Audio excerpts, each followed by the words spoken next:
সরকার গেল, বোর্ড বদলালো, বদলালো চেয়ারও, কিন্তু বদলালো না একটি প্রতিষ্ঠানের দৌড়ঝাঁপ। জি হ্যাঁ, বিসিবির সম্প্রচার পার্টনার রিয়েল ইম্প্যাক্ট প্রোডাকশন। সব পরিবর্তনের ঊর্ধ্বে যেন এই নিম্নমানের ভারতীয় প্রতিষ্ঠানটি।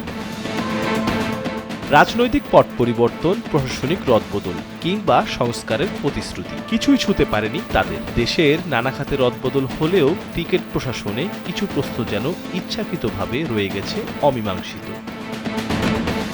বিষয়টি নিয়ে এখন আর ফিসফাস নেই, জোরে সোরেই উচ্চারিত হচ্ছে। কার ইশারায় বিসিবিতে এতটা প্রভাব ধরে রেখেছে রিয়েল ইম্প্যাক্ট প্রোডাকশন? একটু পেছনে ফিরে দেখা যাক।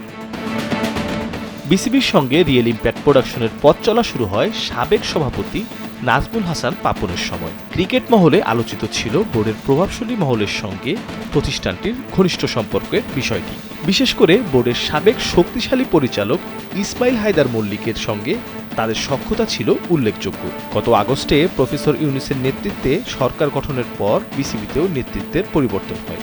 সভাপতির দায়িত্ব নেন ফারুক আহমেদ। অনেকেই ভেবেছিলেন পুরনো চুক্তি এবং তাদের প্রভাব হয়তো এখানেই শেষ হবে, কিন্তু বাস্তবে উল্টো চিত্র।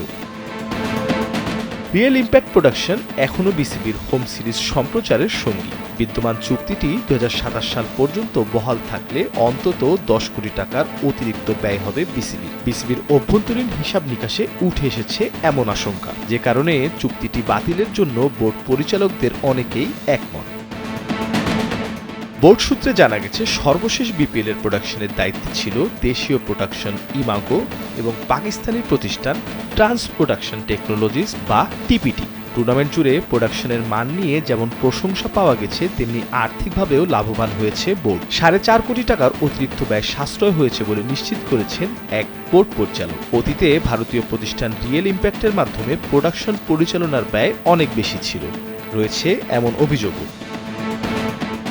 সংশ্লিষ্টদের দাবি, এই চুক্তি বিদ্যমান থাকায় বিসিবিকে কোটি কোটি টাকা অতিরিক্ত গুনতে হয়েছে। অন্যদিকে দেশীয় প্রতিষ্ঠান যুক্ত থাকায় সর্বশেষ বিপিএলে সরকারি ভ্যাটের হার 15% সীমিত ছিল, যা গুরুত্বপূর্ণ ভূমিকা রেখেছে ব্যয় কমার। ফলে আসন্ন সিরিজগুলোতেও একই মডেলে প্রোডাকশন পরিচালনার পক্ষে মত দিয়েছেন বিসিবির একাধিক সদস্য।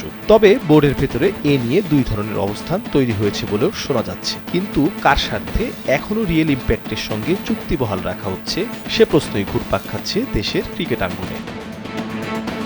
প্রোডাকশন ব্যবস্থা নিয়ে দীর্ঘদিন ধরে ক্ষুব্ধ টাইগার ক্রিকেটের সবচেয়ে বড় স্টেক হোল্ডার তথা সমর্থকরা। প্রায় 16 বছর ধরে রিয়েল ইম্প্যাক্টের মানহীন প্রোডাকশনের অভিযোগ তাদের। সময়ের সঙ্গে বিভিন্ন দেশের সম্প্রচার প্রযুক্তি ও উপস্থাপনায় ব্যাপক পরিবর্তন এলেও বিসিবির প্রোডাকশনে হয়নি দৃশ্যমান কোনো উন্নতি। মির্জা সানোয়ার হোসেন, কালবেলা।